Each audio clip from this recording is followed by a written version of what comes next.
Laki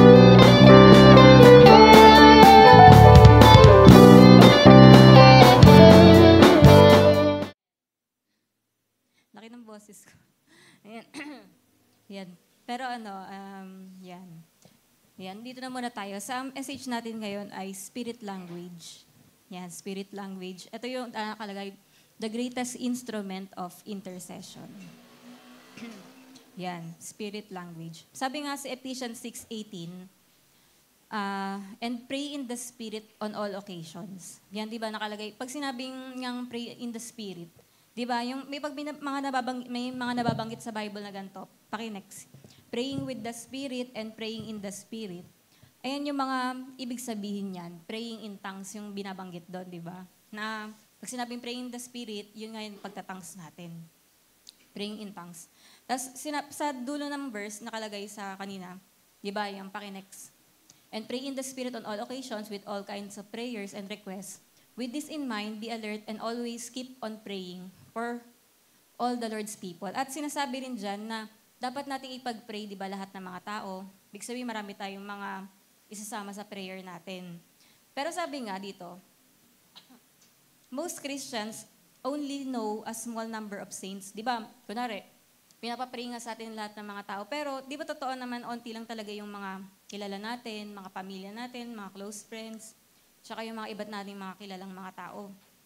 Tapos dun sa onti pa na yun, hindi pa natin yan, they may not know, hindi pa talaga natin alam yung mismong ano nangyayari sa buhay nila, yung parang ano ba yung eksaktong prayer na dapat ipag-pray sa kanila, tsaka ano ba yung best na, parang best na prayer para sa kanila, di ba? Pero ang magandang balita, kahit hindi natin alam yung mga eksaktong dapat ipag-pray, pero ito, yung but the Godhead, the Father, Son, and the Holy Spirit, knows every saint. Kilala ng Diyos lahat ng mga bawat tao, di ba? Kung nasan sila ngayon, ano yung pinakakailangan nila, ano yung ngayong moment na to, ano yung kailangan ng tao. Di ba? Kaya kapag pinag-pray natin sila, talagang magiging eksakto yung pag nag-pray tayo sa in tongues or in the spirit, magiging eksakto yung prayer natin dun sa tao na yon. Yan, tapos sabi nga, the resurrected body of Jesus is seated at the right hand of the Father, making intercession for the saints.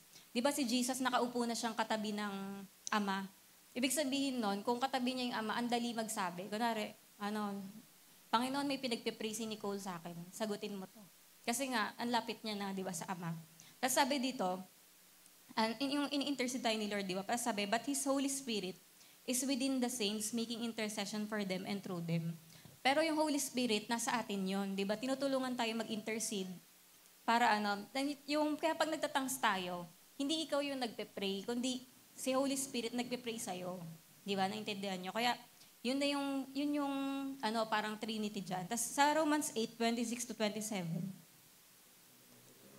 sabi dito, in the same way, the Spirit helps us in our weakness. Di ba? Napakagandang verse nito kasi, syempre, ang hirap mag-pray, di ba? Maraming mga time, ang hirap talaga mag-pray. Pero, salamat sa Holy Spirit kasi may praying in tongues na tumutulong sa atin kapag nahirapan tayong mag-pray.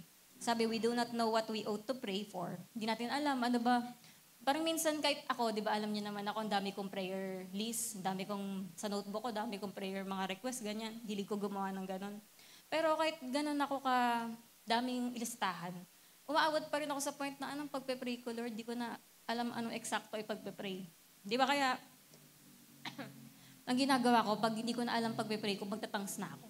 Kaya parang pag sinasabi ko sa inyo na umabot akong 6 na oras mag-pray, o kaya dati nakapag-pray na ako, di ba, ng 12 hours, hindi ko niyayabang yun, kundi hindi ako yung nagpe-pray doon, nagtatangs ako. Kasi hindi ko talaga kaya bilang tao na alam ko lahat ng ipagpe-pray ko. Kaya yung 12 hours na tangs na, na-pray na yun, tangs yun. Kasi alam ko na nagpe-pray si Holy Spirit inside of me. Di ba? Kaya yun yung ibig sabihin na pag hindi mo na alam pagpe-pray mo, magtangs ka talaga.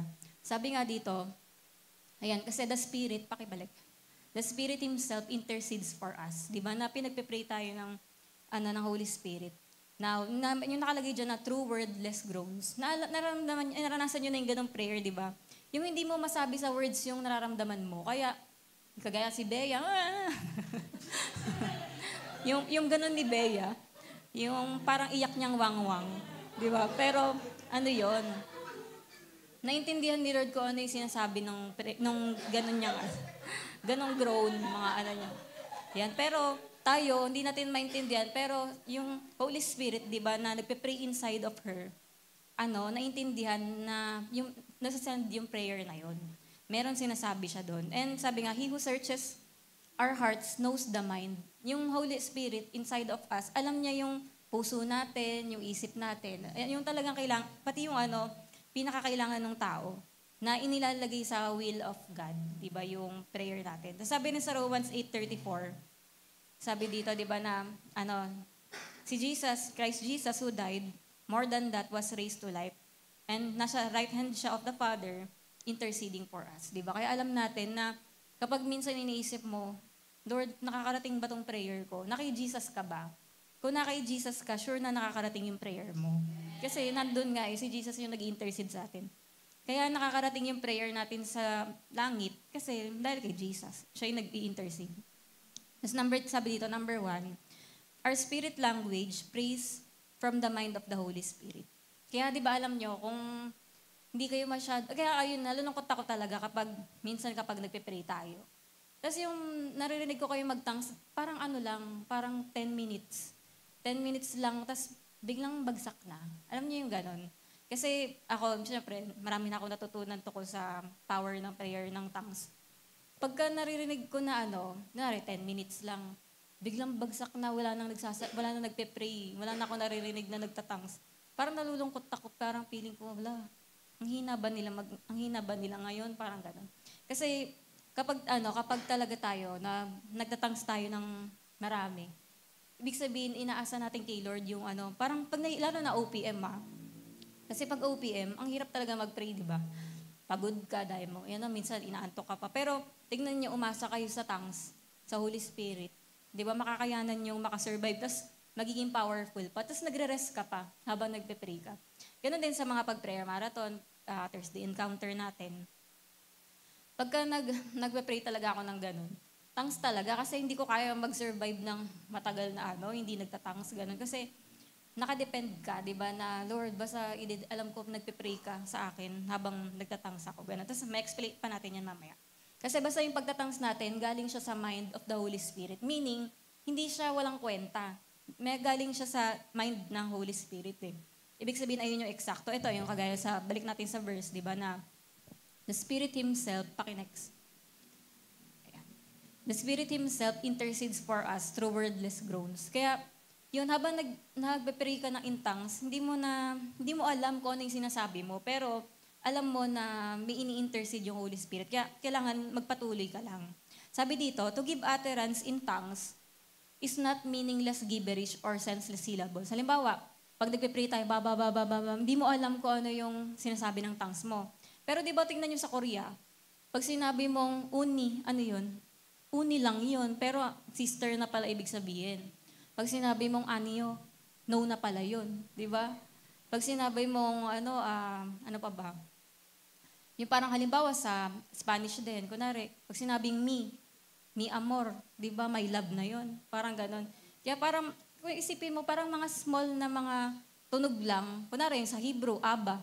Abba lang, pero father na yun, ibig sabihin. Di ba? Kaya, pag nagsasalita ka sa tongues, kung magsalita ka lang ng parang mga ilang mga sounds doon, hindi mo alam kung anong ibig sabihin, di ba? Ibig sabihin, meron talagang binabanggit yung Holy Spirit, di ba, na na mga prayers doon. Kaya, pag every time na nagtatangs tayo, hindi yun wala lang.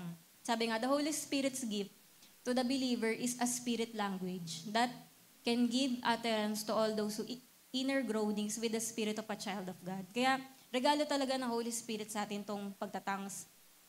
Kasi, ito yung talagang makakatulong sa atin na makapag-pray. Yan yung mga hindi mo kayang sabihin, gano'n. Tapos sabi nga rin, our spirit language is the greatest source we have for intercession. Ako talaga, alam ko sa sarili ko, intercessor ako. Kasi pag intercessor ka, lagi kang madalas nakakaramdam ng kabigatan kasi pinapadama sa iyo ng Holy Spirit yung mga problema, yung pinapakita sa iyo yung sitwasyon, gano'n.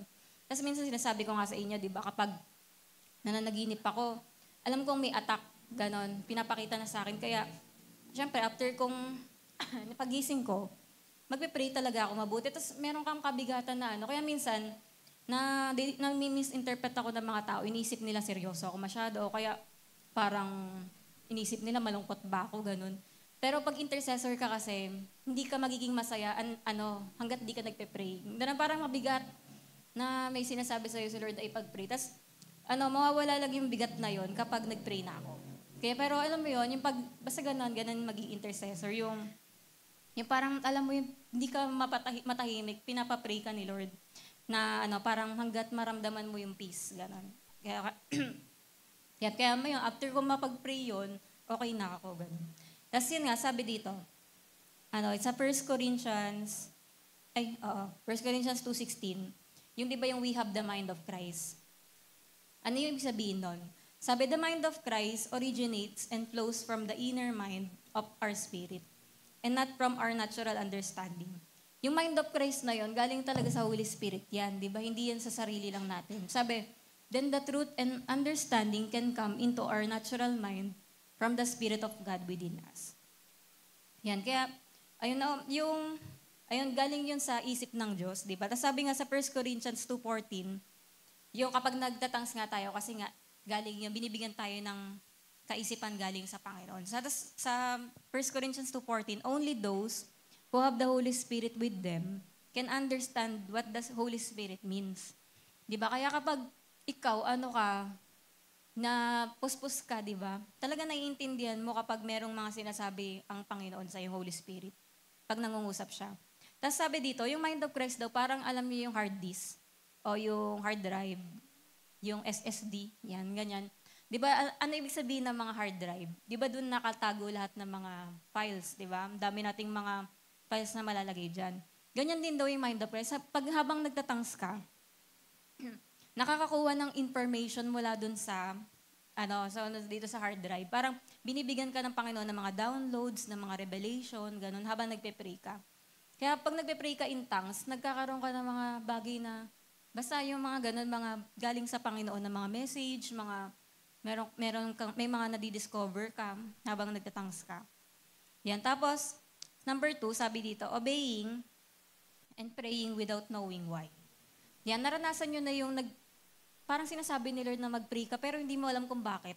Tapos minsan din, meron kang nararamdamang kabigatan, pero hindi mo naman alam kung bakit, ganun.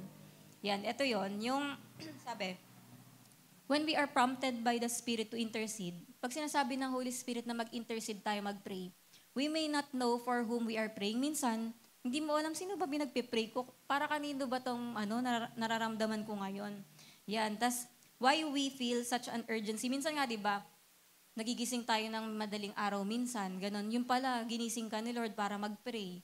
Yan, tas minsan hindi ka makatulog agad. Yun pala, sinasabi ni Lord, mag-pray ka. Sabi, why we feel such an urgency to pray in tongues or for what purpose? Kagaya nga sinasabi ko sa inyo yung mama ko, di ba? Minsan, pupunta akong kusina, biglang nagtatangs, naghuhugas pinggan. Sabi ko, bakit?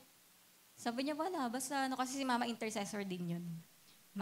Rin talaga siya, marami siyang pinagpe-pray, ganun. Kaya parang ganun, kapag mayroong mga leading sa'yo na biglang kailangan mo mag-pray, ganun. Ganun yung mga intercessor kasi. Yan, pero udyok ng Holy Spirit yun. Halimbawa daw, ito sample tong totoong kwento. Merong kasing missionary, mag-asawang missionary, ang apelido nila Northrops.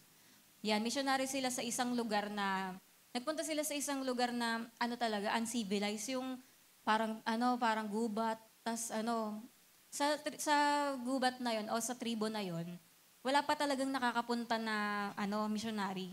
Yan, sila pa lang yung unang sasabak dyan. Tapos, pagpunta nila, alam ko may mga kasama rin sila pabalik. May mga kasama rin sila na mga mag-aasawa rin. Parang sila couple kasi sila na pumunta dyan. Tapos, alam niyo, nagdala yung itong si Mrs. Northrops ng isang piling ba o mga piling ng saging para bibigyan niya dun sa mga tribo na siyasyaran. Tapos pagpunta nila doon, nagulat sila kasi syempre parang gusto silang i-attack ng tribo. Pinalibutan sila, pakinex. Pinalibutan sila, tapos tinutukan sila ng mga sibat, ganyan-ganyan. Pero ang utos kasi sa tribo na yon, bawal saktan agad, dalin muna dun sa king. Kaya ngayon, dinakip sila, tapos, hinarap sila dun sa king ng tribe. Tapos yung hari nitong tribe, sinabi na tinawag niya yung witch doctor niya, o yung, albularyo ba yun, yung witch doctor, ito. Sabi niya, tignan mo nga kung okay yung vibes ng mga to, kung good ba to o bad. Ganyan. Kaya parang inaano-ano nung witch doctor. Parang alam niyo, yung nananakot, yung parang sinisigawan sila sa muka. Ganun sila. Tapos nagpe-pray syempre yung mag-asawa na, lala si Mrs. Northrop, sabi niya, Lord, iligtas mo kami. Nagpe-pray siya sa isip niya na, Lord, iligtas mo kami dito, parang ganun. Tapos, sinabi sa kanya, habang nagpe-pray siya, kinausap siya ni Lord na, kunin mo yung pinakamalaking saging dun sa piling na adala mo. Tapos, kinuha niya yung isang saging doon. Tapos sabi niya, ngayon, sabayan mo kapag bumuka uli yung bibig nung witch doctor habang nang gaganon. Sabi, salpakan mo sa bibig. Tapos, sa isa-isip niya, Lord, ang laki na nga ng problema ko. Tapos, gagawin ko pa to. Totoo ba to? Sinasabi mo ba talaga to sa akin? Pero yun, sinasabi ng Holy Spirit sa kanya na gawin niya nga. So, yun, yung sakto, pag sinalpakan niya hanggang lalamunan yung saging. Hindi lang ako maintindihan ng AI basta, ganyan yung nangyari. Tapos, ayun nga. Tapos, pagkatapos nun, syempre, na-shock lahat ng tribo, na-shock. Parang nanahimik lahat, dahil, nagulat ba't sinalpakan nung ganun? Tapos, hindi makahinga yung witch doctor kasi, hindi nga, sinalpak nga sa kanya, kaya nasa sahig siya. Tapos biglang nanahimik lahat, biglang naman yung king ng tribe, tawa ng tawa. Yun, tawa siya ng tawa. Tapos biglang, after niya tumawa na gano'n, biglang niya sinabi ito, yung, come and tell me about your God who makes you brave enough to ram a banana down my witch doctor's throat. Parang sabi, sige, papakinggan ko yung Diyos na sinasabi niyo. Diba? Parang kasi, sa lahat ng mga nandito, yung kahit nga yung mga may sibat na yon, takot dun sa witch doctor din. Sabi niya, pero ikaw, ang tapang mo na ganunin tong witch doctor na to. Kaya parang nakuha niya yung attention ng king ng tribe. Tapos ang nangyari, sabi, the missionary team was then able to preach the gospel to the tribe. Kaya pinayagan sila na mag-preach doon. Tapos, the king was born again along with all his people, and the tribe became a great influence for Christianity throughout that region. Kaya naligtas lahat, na born again, pati yung king. Tapos, the missionary team was able to get back home safely and continue their ministry. Di ba? Kaya anong nangyari, matagumpay yung nangyaring mission nila. Tapos ngayon, pagbalik nila dun sa home church nila, biglang sa Amerika yung home church nila. Meron isa doon silang kapatiran, isang kasister nila, na nagkwento sa kanila ng excited. Sabi niya, alam niyo ba na nung isang araw, may nililid ako ng Holy Spirit na mag-pray in tongues. Sabi niya, hindi ako makatigil, basta tongues ako ng tongues. Sabi niya gano'n. Tapos nag-usap sila kung tas pero habang nag-i-intercede kasi siya, yung itong sister nila, ka-sister, parang nililid siya na alalahanin yung mga nagbi-mission. Yan, sila nga yung mga nag-mission sa tribe na yon. Tapos nag-usap sila, anong time yon, anong oras. Yan, sabi niya, she prayed unceasingly for 4 hours. 4 na oras siya nag-pray ng tongues ng walang tigil. Tapos yun, chinek nga nila yung date, yung kailan yung oras na yon, mga time zone. Alam niyo yun, habang nagpe-pray pala siya in tongues na gano'n, yun yung time na yun nangyari lahat ng mga bagay na yun hanggang sa tumanggap yung king. Di ba? Kaya isipin nyo, nung time pala na yan, may nag-i-intercede pala kasi para sa kanila. Kaya naging matagumpay yung mission nila. Kaya sabi dito, when the spirit of intercession rises within you with an intensity for you to pray in tongues and intercede, do not stop praying until you feel the peace of victory and the release to cease interceding. Kaya kapag naramdaman nyo yung ganyan na, bakit parang nililid ako talaga ni Lord mag-pray ngayon, ganun. Kaya, ayun nga, parang halimbawa sa atin ngayon, di ba, hindi ko alam ano yung mga leading ni Lord sa inyo ang gusto ipag-pray ngayong gabi. Pag sa atin, di ba, may mga sitwasyon na parang kailangan ko parang alam mo yung may mga ganong feeling na kailangan makapag-pray ako ngayon, ganun. Na pag sinasabi ni Lord na mag-pray ka, mag-intercede ka, huwag kang tumigil na mag-pray, o lalong-lalo na yung tongues, huwag kang tumigil hanggat maramdaman mo na natanggal yung bigat, hanggang naramdaman mo na victory na. Parang gano'n, may victory na dun sa sitwasyon. Kaya parang halimbawa din, nung nasa Palawan din si Pastor, alam ko yung danger dahil na ko nga yung mga balita. Kaya parang hindi pa rin ako matahimik na kaya parang kahit mag-pray ka na ganito, parang sinasabi pa rin ni Lord, tuloy-tuloy dapat parang pray without ceasing, ganun. Kaya parang hanggang sa, ayun nga, na hanggang, parang hindi ka matitigil mag-pray hanggat di niya masabi na nakasakay na sila, pauwi na, ganun. Kaya parang ganun nga, na minsan sa mga ipapadama sa atin ng Holy Spirit na, hindi, huwag ka tumigil mag-pray. Hindi pa tapos yung laban. Parang ganun. Kaya minsan tayo kapag nagpe-pray, paano pag sumuko ka kagad? Ayan na nandyan na yung, di ba nilalaban na yun, nagkakaroon na ng battle para makuha mo yung answer sa prayer mo. Kailangan wag ka huminto. Di ba, halimbawa, masasagot na prayer mo, biglang nakatulog ka pa ngayon, di ba? Malapit na, ayan na, di ba? Tapos nakatulog pa. Kaya yun. O kaya, sa pag-Thursday encounter natin, biglang umuwi ka dahil nainip ka na. Dapat tuloy-tuloy lang kasi lalo na kapag nararamdaman natin yung battle na merong seryosong bagay tayong pinagpipray. Kunwari sa mga may sakit, may mga nilalaban tayong sitwasyon sa pamilya, gano'n, pag-pray natin ng tuloy-tuloy. Tapos, sunod, nothing is accomplished without prayer. Tandaan niyo yan, nothing is accomplished without prayer.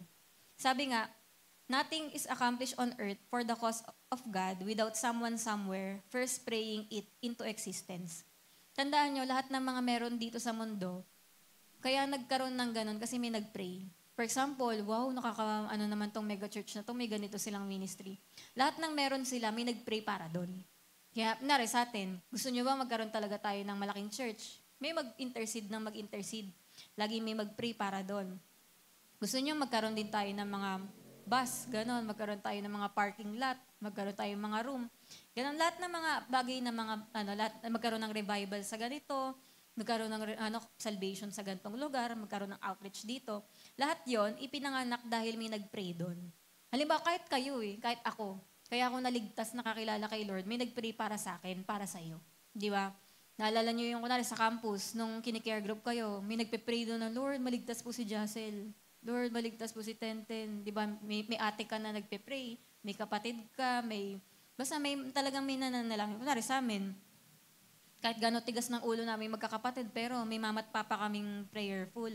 Kaya dahil doon, di ba, talagang, ayun, kaya talaga tayo nandito, may mga nag-pray para sa atin, di ba? Kaya naman, lahat din ng mga gusto nating mga mangyari, lahat ng gusto mong ihiling kay Lord, maglilitaw lahat yan kapag pinag-pray natin.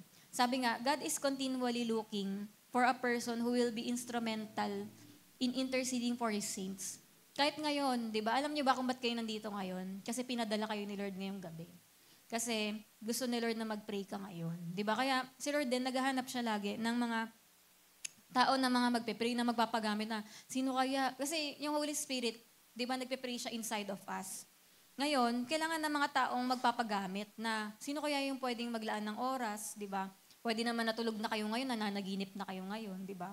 Pero dahil willing kayong magpagamit kay Lord ngayong gabi, di ba? Talagang gagamitin niya kayo to pray.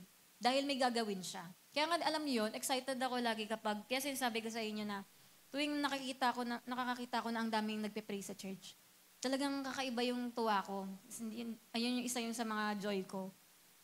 Kasi nga, every time na pag nakikita ko maraming nagpe-pray, meaning may makalaking gagawin si Lord. Kasi ganun yun Ibig sabihin, may gusto siyang gawin sa atin. Pero mangyayari lang yun kung maraming magpe-pray. Diba? Kaya, kasi si Lord, lagi siyang looking sa mga taong sino kaya yung mag-take time. Kasi may gusto gawin si Lord. Kunwari, revival, gusto gawin ni Lord. Pero kung walang magpe-pray, hindi yun mangyayari. Diba? Kaya, kailangan talaga may mga mag-pray. Tapos sabi nga dito, diba? Jesus is at the right hand of the Father, interceding for intercessors. Ayan, nandun si Jesus kasi ini-intercede niya tayong mga nagpe-pray. Yan. And sabi nga, nothing is accomplished in and through the church on earth without intercession. Di ba? Kaya, lahat ng mga bagay na mangyayari dito sa mundo, may nag-pray para doon. Sabi rin, the eyes of the Lord are scanning over the earth to find those who are willing to pray anytime the Spirit directs. Kaya di ba, kunwari, pag may gustong gawin ng Panginoon, kahit nga daw milyon na mga Kristiyano, kakausapin niya para mag-pray. Kasi para matupad yung mga gustong gawin ng Panginoon. Yan, sabi rin dito, when Jesus told us to pray to the Lord of the harvest, di ba sabi ni Jesus, pray that the Lord of the harvest na mag-send pa siya ng mga laborers. Part daw ng mga laborers na yon yung laboring intercessors. Parang sinasabi rin ni Lord na, para may mga maligtas, kailangan may mga mga magpe-pray din, ganon. Na ipag-pray nyo rin na dumami yung intercessors, dumami rin yung mag-pray. nang sa ganon, maraming maligtas. Di ba? Kasi ganon naman talaga yun eh. Bago may maligtas, may nag-pray para doon. Kaya tayo rin, di ba, tinatawag tayo ni Lord na maging sana, kasama niya tayo mag-labor. So yan, sa pag-intercede. Sabi dito, yung parang mga midwives. Ano ba yung Tagalog ng midwives? Pumadrona, yon. Ang intercessor daw, parang midwives na who help babies get delivered. Di ba? Sila yung nagpapaanak ng mga babae na buntis. Yan sabi dito, na parang pag nagpe-pray tayo, pag nag-intercede ka, Lord, let there be revival sa MNHS. Let there be revival sa mga grade 7. Ganyan-ganyan. Pag doon, kaya biglang magkakaroon ng revival o maraming maliligtas na grade 7. Kasi merong nag-pray noon. Yung nagpe-pray ng pray hanggang mga anak yung mga grade 7 na may mga lumitaw na grade 7, ganon. Yung parang, Lord, nagpe-pray ko po maraming mga bata, dito sa outreach namin, marami pa kaming maturuan dito in the name of Jesus. Dahil may mga nag-intercede na ganon, biglang gulat ka, ang daming mga dumaming yung mga na-save yun sa outreach na yun. Kaya Lord, binagpe-pray ko po yung lahi namin, yung angkan namin, ganyan. Bakit yung angkan nyo, dumami yung Christian doon? Kasi may nag-pray, may nag-intercede para doon. Na hanggang sa lumitaw, di ba, nag-manifest, na pinanganak yung answered prayer. Yan. Kaya sabi nga, intercessors praying in spirit, directed tongues, cause souls to be saved. Maraming nasa-save sa kaka-pray in tongues. Marami ring mga bodies na nagawagaling, di ba? Ang daming testimony niyan eh, yung hindi, sabi ng doktor, imposible na mamamatay na talaga yung pasyente. Pero ginawa nung tatay, nagtangs lang siya buong madaling araw, basta parang nagpe-pray siya ng miracle. Tapos alam niyo yung kinabukasan, sabi ng doktor, imposible to, di ba? Pero biglang healed na daw buong katawan ng anak niya. Ganun. Kaya maraming ganyan testimony na pinray lang in tongues, biglang gumaling na ganun. Tapos revival in the church, yan. Yung pinanood din na movie ng mga youth, ano ba yan? Yung Breakthrough, di ba? Dami nag-pray sa kanya, kaya gumaling. Di ba sabi ng doktor doon, doktor ako dami kong alam. Pero yung nangyari sa anak niya, miracle yun, di ba? Kaya sabi nila, talagang namangha sila sa Diyos, di ba, nung time na yon. Tapos yung revival in the church, lahat ng revival na nagbabalik yung mga tao sa Panginoon, through prayer yan. Tapos yung mga release of finances na talagang kulang na kulang yung ganito, wala tayong pangganyan, pero nakumpleto kasi may nag-pray, di ba, may nag-intercede. At sabi, and the list could go on and on. Maraming na gagawin ng Panginoon kung marami nagpe-pray. Tapos meron din tinatawag na prophetic intercessors. Sila naman yung talagang ma-pray in tongues tong mga prophetic intercessors. Yung na habang nagpe-pray sila, nire-revealan sila ni Lord ng knowledge, wisdom, and discerning of spirits. Yung sinasabi sa kanila na may mangyayaring ganito, ipag-pray yung ganyan. Kaya di ba minsan ng mga propeta, hindi laging parang nagjo-joke. Yung parang hindi joke yung mga message nila, kundi parang laging seryoso, gumising tayo, ganyan-ganyan. Parang mga puro revival ang mga mga prophet. Kasi sila yung nakakapag-download ng mga, nakikita nila yung gagawin ni Lord, sinasabihan sila ng Panginoon. Lalo na yung mga mahilig mag-fasting, syempre talagang, dami nilang nakukuhang mensahe mula kay Lord. Kaya naman pag nag-warning sa mga tao, ayun, na mag-pray tayo, bumalik tayo sa Panginoon, puro ganun. Kasi maraming dinadownload mula sa langit. Yung binibigay sa kanila. Kaka-pray nila in tongues, di ba? Kaya yon. Tapos sabi rin, most powerful prayer warriors pray by presenting what they know about the situation. Kunwari tayo, bakit ba tayo nanonood balita? Siyempre, nanonood akong balita nang sa ganon, ma-rebuke ko yung bagyo, di ba? Kung hindi ko inaalam kung may bagyo pala. Kunwari yun, yung nakaraan, nung linggo, hindi ko alam na may bagyo pala. Hindi ko napag-pray yun. Tapos, yun nga, kaya sa gobyerno natin, ipagpe-pray mo yung mga humahadlang dun sa paglabas ng katotohanan sa mga korupsyon. Kailangan maipag-pray na, Lord, tulungan mo tong yung mga tiwali na to, yung mga kontrabida dito, tumigil, ganyan. Na dapat ma-expose talaga yung ganyan-ganyan. Kaya, yung parang mga ganon, yung kaya tayo nanonood ng mga balita. Kasi, yung alam mo dun sa sitwasyon, ipagpe-pray mo.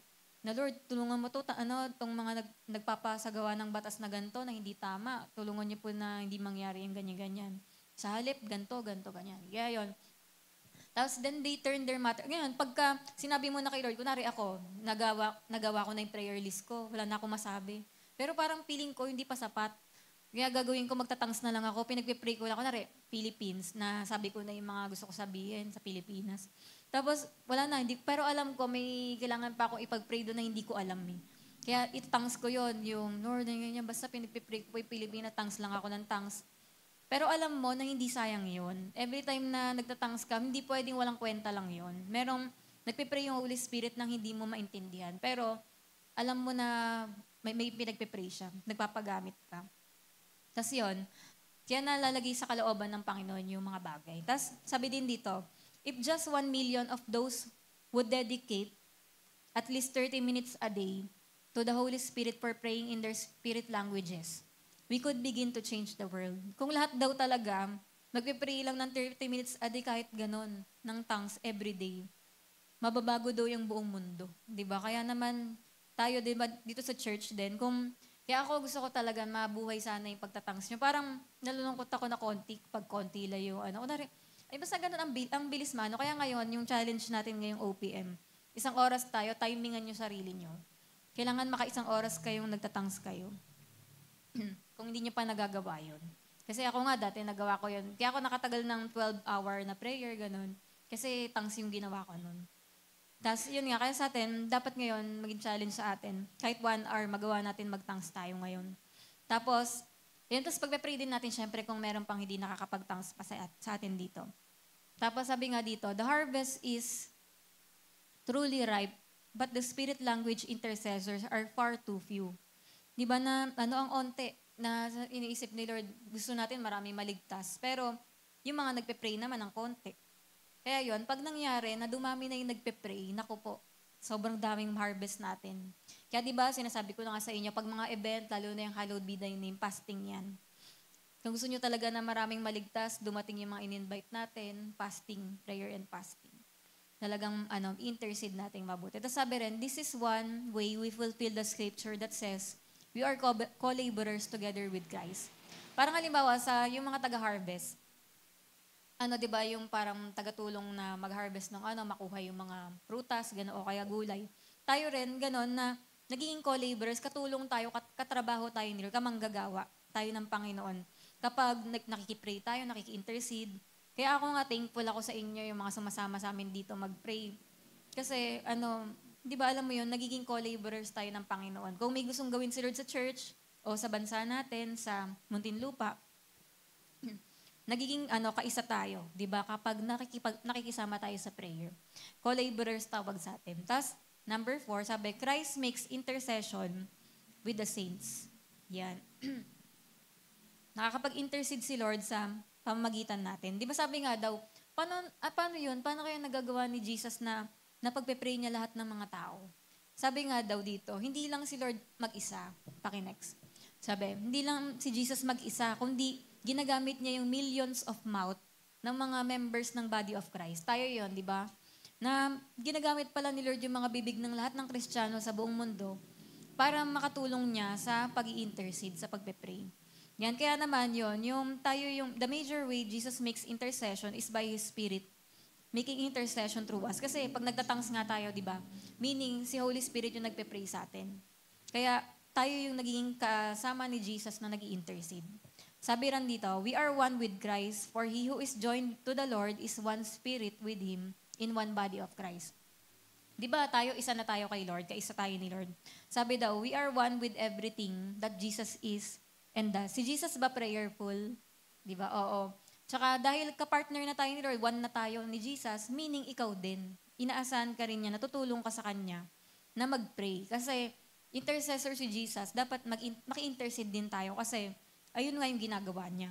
Kaya kung ano yung ginagawa ni Jesus, dapat ginagawa din natin. This includes being one with Christ in His ministry of intercession. Kaya dapat, yun, kung collaborers tayo at we are one with Jesus, nakiki-intercede tayo. Sabi rin, the majority of Spirit-baptized Christians do not understand or use more than 10% of the power and purposes God ordained for the Spirit language to do in through the saints. Na, yung kung nakakapag-speak in tongues ka na, nakakapag-pray in tongues ka, tapos hindi mo daw ginagamit masyado yan. Parang kung mag-tongues ka, ilang minuto lang, ganyan. Hindi po parang, o kaya hindi mo pa ginagawa daily. Sabi daw, marami daw mga Kristiyano ngayon na baptized pa naman ng Holy Spirit, pero hindi pa, hanggang 10% lang yung nagagamit nila or nararanasang power sa tongues, 'di ba? Kaya kung sabi nga daw dapat ngayon simulan na natin na magamit natin to 100%. 'Di ba? Magamit natin yung power nito nang sa ganun ma-amaze ka sa kayang gawin ng Panginoon. Yan, kaya dapat damihan na natin yung pagtatangs natin. Kagaya ng sinabi sa Bible, si Apostle Paul, 'di ba? Siya nga daw yung pinakamaraming oras magtangs. Tapos sabi dito, personal benefits of spirit language or intercession.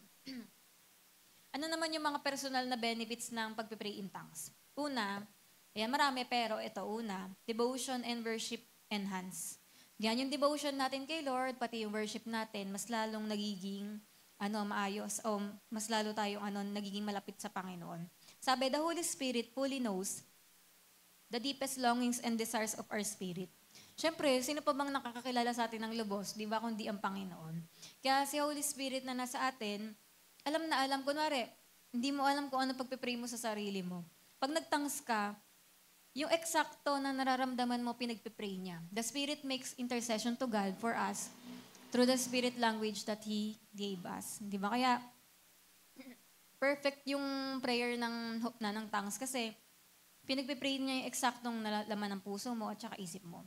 Sabi dito, yung our redeemed spirit is so grateful to God and loves Him completely, but our natural understanding and words are insufficient. Kunwari, naramdaman niyo yung may preaching. Tapos, dun sa preaching na narinig nyo, challenge ka naman talaga. Alam mo yung gusto mo mag-pray, ganun. Gets na gets mo na gusto mo mag-pray ng matagal, gusto mo maging powerful, maging on fire. Pero, nung nag-pray ka na hirap ka. Kasi sa sarili mo lang yun eh. Yung pag sa natural na tayo, yung isip natin, inaantok ka, nawawala na yung sinasabi mo, ano na nga ba, ano bang meron, ano pa pinagpe-pray ko.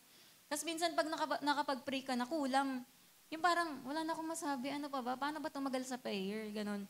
Tapos may nararamdaman kang kabigatan, pero hindi mo malagay sa words, kaya tahimik ka na lang habang nagpe-pray ka, hindi mo alam sasabihin mo. Tapos, dahil sa bigat ng problema mo rin, hindi mo alam kung ano ipagpe-pray mo, ganon. Di ba ganon tayo bilang tao? Pero sabi dito, our unlimited spirit language is able. Pero si Lord, na nagpe-pray sa atin yung praying in tongues, kaya niya tayong tulungan na ma-express yung hindi natin ma-express sa natural na language natin. Kaya mas okay talaga na mag-pray in tongues kasi yung mga bagay na hindi mo kayang sabihin, na ipagpe-pray niya. Di ba? Kaya yun yung pinagandahan nun. Sabi rin dito, kapag naranasan nyo na ba yung kayo, singing in tongues? Sino dito nakaranas na gano'n? Yung nakapag-worship kayo pero tongues gamit nyo. Maganda pala daw, dapat pala pareho, nag-worship daw tayo ng language natin, tapos nag-worship din tayo ng, pakinext, yung spirit language. Sabi dito, kapag daw kasi nagpe-praise tayo, nagpupuri tayo kay Lord ng natural language, yung understanding mo, syempre, nagiging okay kasi naiintindihan mo yung papuri mo, ganun. Nabibless yung kaluluwa mo. Pero kapag nag-praise ka naman, nagpuri ka naman sa spirit language, ang nangyayari, yung pinakakailaliman yan, the depth of our innermost being, yun yung nabibless, yung kailaliman ng ikaw, basta malalim, ganun. Yung pinaka minsan, di ba, yung kaloob-looban natin, ito yung malungkot, yung pinaka-kaloob-looban ng ikaw, ito yung nakakaramdam ng emptiness. Pero kapag nagpupuri ka sa spirit language mo, nabibless yung pinaka-kaibutura ng ikaw. Ganon. Kaya na lahat ng mga panararamdaman mong lungkot, mga kulang, nawawala yun. Kapag nagpupuri tayo in our spirit language. Kaya dapat dalawa pala.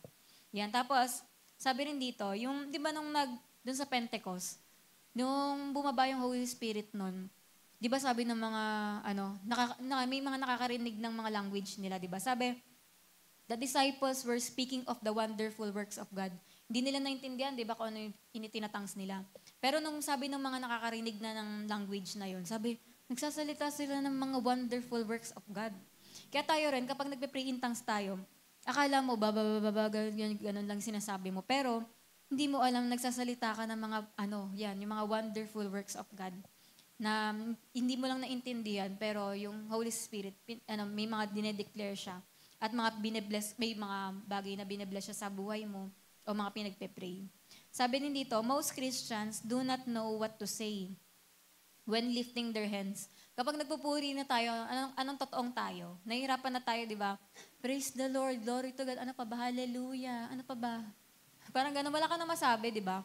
Kasi bilang ikaw tao, na, ano ka limited. Parang, glory to God, paulit-ulit na si song leader, praise the Lord, praise the... Wala na siya masabi, ano pa ba, glory to God, ano pa ba, hallelujah. Yung mga song lead, di ba, nahihirapan yan, kailangan sa chanting, may mga milistahan ako. Yung mga healer, redeemer, ganyan. Parang, lalo na pag nag-umpisa kang song lead, nahihirapan ka, ano mga sasabihin ko sa chanting? Pero ang totoo, kapag nag-worship ka na in the spirit, hindi mo kailangan ng listahan, lalabas yon. Kasi napupuspos ka na eh. Yun, kaya kailangan ang pag-worship in the spirit. Kasi kaya tayo nauubusan, thank you Lord, pray. Yung parang, yun at yun lang ano pa ba?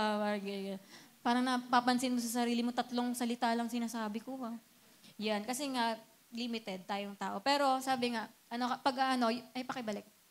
Yan, yung after few minutes lang, biglang tameme na kasi wala na akong masabi. Wala na akong masabi kundi praise the Lord.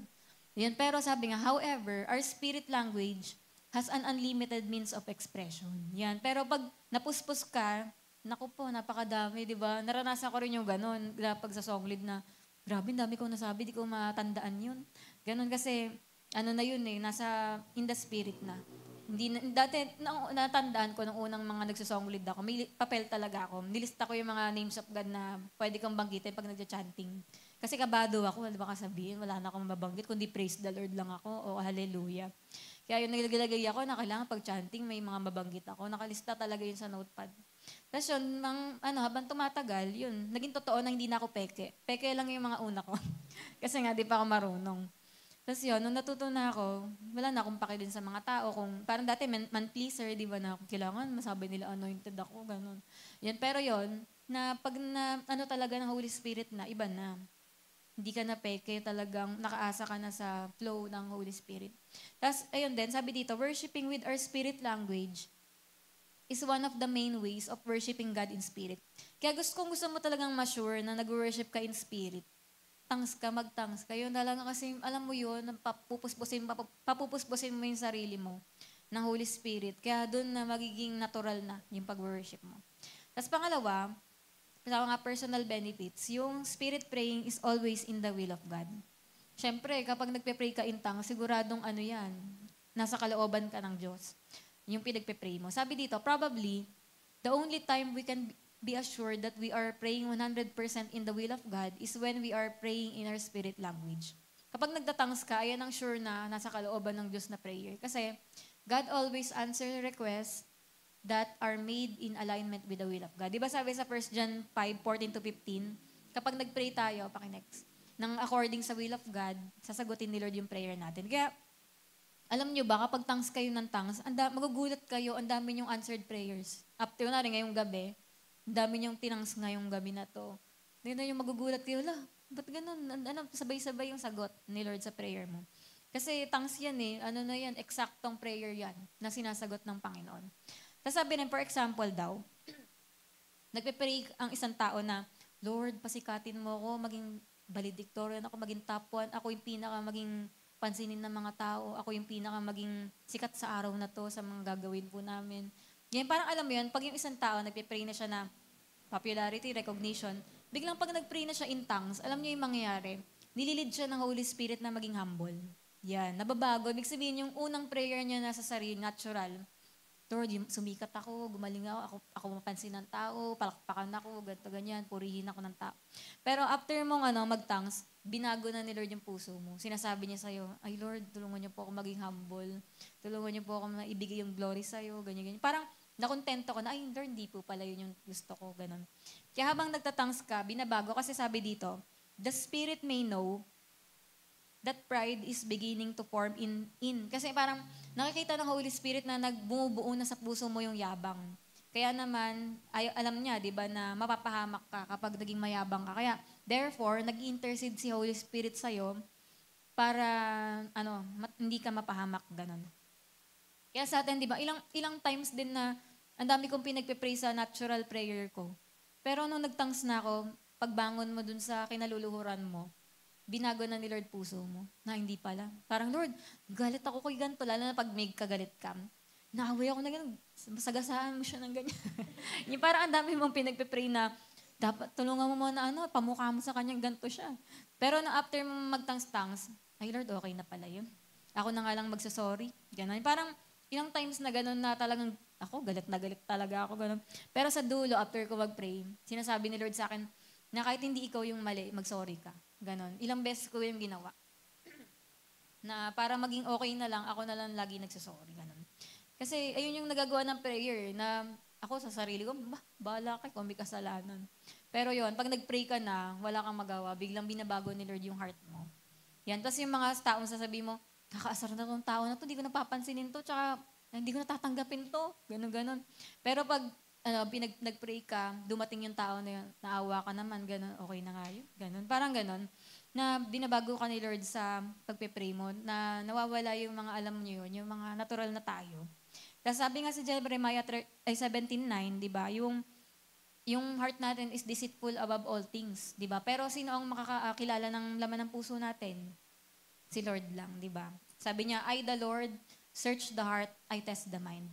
Kaya naman habang nagpe-pray ka, dalawa crush mo, baguhin mo na yan. Habang nagpe-pray ka, tanggalin mo yung pagiging two-timer mo, gano'n. Kaya parang mga gano'n na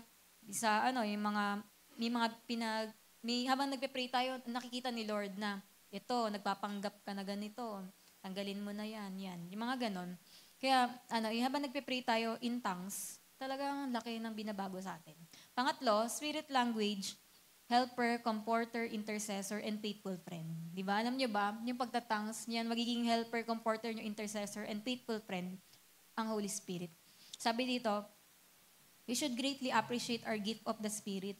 For our spirit language is what helps us with all our challenging situation. Alam niyo ba, basta maraming time din, totoo talaga to. Kasi ilang time na wala na akong matakbuhan, laging prayer lang. Pagka, yung walang makatulong sa'yo, yan, minsan, basta hindi, may mga pagkakataon na, nari sa comforter, yung hindi ka ma-encourage ng tao, hindi sapat. Ganon. Pero pag nag-thanks ka na, nag-pray ka, nako-comfort na ako, ganon, sapat na. Tapos yung mga, si Lord din yung nag-intercede sa atin, di ba? Tapos yun, sabi din dito, praying in tongues, ito, empowers us when we are weak. Kunwari ngayon, hinang-hina kayo ngayon, dami nyo ginawa buong araw. Pero pag nag-tongues kayo, lumalakas yung inner spirit nyo. Kaya tingnan nyo, after OPM, biglang gising na gising kayo. Kung nag-pray kayo, na nag-pray in tongues kayo, na-receive nyo yung power of God, nung nag-amen, nagising na gising. Di ba? Nung may pansit kanton na biglang buhay na buhay, di ba? Kasi nga, ayun, pero hindi, dahil na-meet natin yung power ng Panginoon, parang kahit na dapat antok na antok at pagod ka, malakas ka. Tapos yan, comforts us when we are saddened by life's circumstances. Na, di ba minsan, pag may ganun akong lungkot na naramdaman dati, yung hindi sapat yung, kunwari nang namatay si mama, yun na siguro pinakamalungkot ko naramdaman. Tapos yung, kinakomfort naman ako ng mga friends, lahat ng mga dumadalaw, ganun, mga churchmate. Pero yung, alam mo yun, kahit anong sabihin nila, hindi sapat para ma-comfort ako. Kaya pero nung nagpe-pray ako, doon ako na ko-comfort ng Panginoon, na doon mo nalalaman na sapat na yung, pag si Lord talaga yung nag-touch sa'yo, sapat, di ba? Minsan, yung parang sa atin din, kaya pag may mga problema tayo, may mga lungkot, hindi nawawala yun ng, ilibre ka, pakainin kang ganito. Nabubuo talaga yung comfort na yun kapag nandun ka sa presence ni Lord. Tapos ito yung intercedes for us, di ba, yung according to the will of God. Many times talaga, hindi ko alam pagpe-pray ko. Ganon. May mga time na sabi ko, Lord, wala po akong prayer list ngayon. Kasi hindi ko na po alam pagpe-pray ko, hinang-hina ka, gulo na isip mo, ganyan. May mga ganong time. Nasasabihin ko, magtatangs lang ako, tapos ina-expect ko na ang Panginoon kumilos sa akin. Tapos alam niyo, ganito pala ako kapag mga kunwari, prayer marathon, ganun. Ang unang oras na pagpe-pray ko, yung unang 1 hour, magtatangs ako na wala ako talagang sinasabi. At talagang sinasabi ko, Holy Spirit, pray through me. Tapos ayusin niyo po isip ko, ayusin niyo po akong nararamdaman ko, ganun. Nagtatangs lang ako, wala akong request. Parang naniniwala kasi ako na nililinis ako sa unang oras na yun, parang ganun. Para pag nag-intercede ako mamaya, tama na yung mga ko, ganun. Unang 1 oras, tangs lang ako, basta ganun, parang pinaparenew ko yung sarili ko kay Lord, ganun. Puspusin niyo ako, ganun. yun, kaya nakakatagal ako kasi ganun nga yung, pinahayaan ko yung Holy Spirit na mag-pray through me. Tapos yun, yung sabi, and links us to Jesus, our faithful friend on whom we can always depend. Di ba? Siyempre, yun, nararamdaman mo rin na ang dikit mo sa Panginoon kapag lagi tayo nagpe-pray in tongues. Sabi din dito, when we do not know how to pray as we ought, we can just turn the praying over to our spirit language. Kaya, hindi mahirap yun. Di ba? Ba't ka magpe-pray? Ganyan. Di ba ang hirap mag-pray? Pero kapag iniisip mo na magtatangs ka kasi, magpe-pray in tongues ka, hindi yun mahirap. Kasi, yun nga, pag hindi mo na alam pagpe-pray mo, Lord, basta sinasabi ko po sa iyo to, ganun. Tinatangs mo, alam mo na may ginagawa na ang Panginoon tungkol doon. Yan. And the power of God to meet the need. Si Lord na bahala mag-meet nung kailangan. Sabi rin, our trustworthy spirit language arises as mighty warrior and thus spiritual warfare. Na habang nagtatangs ka, alam mo ba, lahat ng mga opposition, mga kaaway, di ba, mga spiritual warfare na nangyayari, pinaglalaban ka ng Panginoon, pinagtatagumpay ka niya. Kaya our spirit language fills us with the love of God. As may time naman, di ba, yan nga, yun na kulang ka sa pag-ibig, biglang babaguhin ni Lord puso mo, nagkakaroon ka ng fruit of the Spirit, wala ka ng pasensya, pero nung nagtangs ka, nagkapasensya ka na, and enables us to manifest the mighty gifts of the Holy Spirit.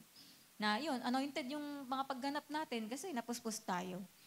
Yun yung nagagawa ng pagpe-pray in tongues. Sabi nga dito, let us be reminded again that tandaan natin na God's greatest gift for the world was Jesus Christ, His Son. And the greatest gift that Jesus could give to His church was the Holy Spirit. And the greatest gift naman ng Holy Spirit sa atin ay yung ating own spirit language or yung praying in tongues natin.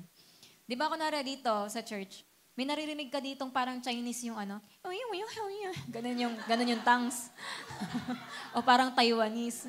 May iba na, parang meron naman parang Arabo na nanggugulat, ganun. Yung parang, meron naman dito parang may tunog Koreano, ganun. Iba-iba. May iba naman parang nagtatawag ng parang basta, iba-iba, di ba, ng ibig sabihin, own spirit language. Ayun yung binigay ni Lord sa'yo na language. Di ba? Kaya naman iba-iba tayo. Pwedeng may magkatulad na pareho, pero iba-iba talaga pag pinakinggan mo, di ba? Kaya huwag kayong matakot sa ganun kasi lahat ng mga binabanggit natin may language yun sa mundo. Di ba? Pag pinag-aralan nyo nga lahat ng language sa mundo, yung salitang ang dami na yung meaning iba-iba sa buong mundo, sa lahat ng bansa. Tayo yung sa atin, di ba? Yung pagkabigla kang meron ng meaning, nasaktan ka, di ba? Parang ganon. Kaya ang dami niyang meaning sa yung salitang di ba? Yung, wag kang yung parang yung ganon. Tapos yung pwedeng tawa rin, ganon. Kaya ang daming may mga iba't iba talagang sinasabi yan. Imposibleng wala. Tapos may sa YouTube nun yung may narinig ako, pinaparinig nun lahat ng mga sample ng mga language sa buong mundo. Sabi ko, wala, galing, parang tongues lahat. Pero, ganito ang salita ng gantong bansa. Habang pinapakinggan ko, sabi ko, parang nagtatang sila. Pero kasi nga, lahat ng tongues natin, may language yun sa buong mundo. Yan, kaya yun. Kaya di ba maraming mga time din na gano'n na yung may nag-tongues na American, tapos yung tongues niya Chinese, may Chinese na nandun. Tumanggap kay Lord yun kasi narinig niya, intindihan niya yung tongues, gano'n. Kaya maraming mga ganyang mga pagkakataon. Tapos, yan, sabi dito, now, we understand better why the Holy Spirit chose the gift of tongues and as the best gift He could give to those whom Jesus redeemed by His own life's blood. Kaya di ba, alam niyo, pinaka-best gift yan, yung tongues. Kasi, grabe yung nagagawa nito sa atin. Kasi ito, number 4, spirit language are best psychiatrists. Yan, di ba, lalo sa panahon na ito, na ang dami nang nababaliw, parang hindi tayo mabaliw, mag-tongues ka. Di ba? Kaya nakakatawa to, di ba, na, nga, di ba, kagaya ngayon doon sa anak ni Kuya Kim, di ba, nagpakamatay dahil sa mental illness nga daw.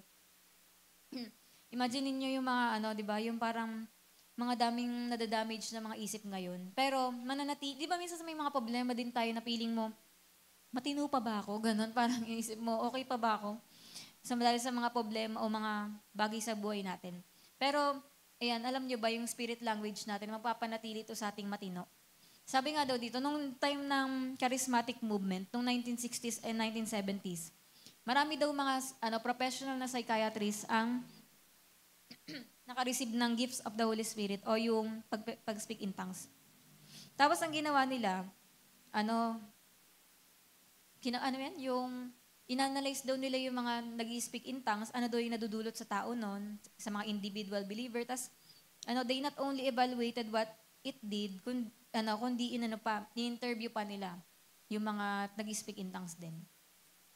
Tapos yun, di ba sabi nga daw, doon sa ayon sa science, na mga nagtawag dyan, yung nag-i-speak in tongues daw, as in peaceful daw yung mind niya. Ganon. Kaya, tas di ba yung nakaluhod din tayo, ayun daw yung nagre-rest daw yung katawan. Parang mga ganon. Basta, pag sa scientific, makikita nyo, ma-amaze kayo sa ginagawa ng tongues, pati yung pagluhod din natin. Tas sabi nga dito, kasi yung demonyo, di ba, ginagamit niya, ito pakinext. Ginagamit niya yung mga, hidden works of darkness sa subconscious mind.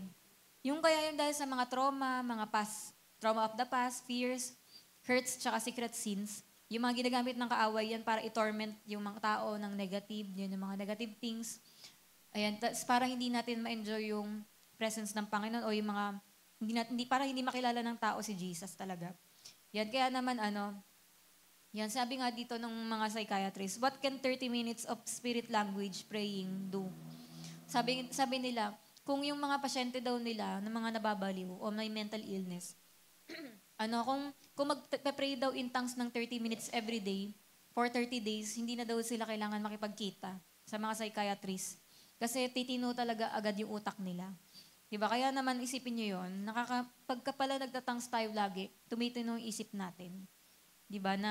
Kaya tingnan nyo, talagang nakaka-crazy talaga yung panahon natin ngayon. Pero, ang makakapagpatino sa atin yung Word of God, presence ni Lord, di ba? Kaya naman, kaya pag may mga parang di okay utak mo, mag-tongues ka, hindi. Ito alam mo, hindi ganon, yayain mo mag-pray, ganon. Alam mo, mag-tongues tayo para tumino utak natin. Yan, kasi, sabi yan sa science. Yan, kasi ngayon, dami na talagang mga weird na mga tao, di ba? Pero, yan, magiging okay yung mind natin kapag nagpe-pray tayo in tongues. Sabi rin dito, as Spirit-baptized Christians, we have our own psychiatrist within us. Di ba, imagine niyo, hindi na natin kailangan magbayad sa psychiatrist. Kasi meron tayong Doctor Spirit Language and his office is open 24 hours a day. Di ba, na yung pagtatangs mo, kunwari, mabigat problema mo, mag-pray ka in tongues, biglang okay ka. Maraming time na ganun. May time nga rin, feeling ko nababaliw na ako sa mga, parang utak ko parang gulo na. Pero yon pag nag-pray in tongues ka na, matino ka na ulit. Ganun, nagiging okay ka na. All we have to do is show up and He will begin doing His professional work within us. Doon mo kay Lord sabihin na, Lord, nalulungkot po ako, Lord, ganito po iniisip ko. Kasi si Lord kaya niyang solusyonan, di ba? Sabi rin dito, ito yung illustration ng of the spring of water. Yung sa illustration na to, kasi merong isang lalaki na naghahunting sila sa isang gubat. Tapos sinasama niya doon yung mga aso niya. Tapos tuwing manggugubat, tuwing mangangaso sila, hindi na sila nagdadala ng tubig. Kasi alam niya na malapit dun sa gubat yung spring of water na parang ganito lang daw yung, yung size. Pero, napaka-clear daw talaga ng tubig na iinom nila. Tapos, ayun nga, kaya after nila mga yun, nauna na daw yung mga aso dun sa spring na yun. Yung dinungisan ng mga aso, dinumihan yung yun. Kaya, ang dumi-dumi daw. Pero napansin niya daw, na kahit dinumihan ng mga aso, basta tuloy-tuloy yung tubig, biglang lumilinis yung mga dinumihan, yung sahig na dinumihan ng aso, pati yung mismong ganon na nalabasan ng tubig. Luminis din lahat after, kasi tuloy-tuloy lang yung tubig eh.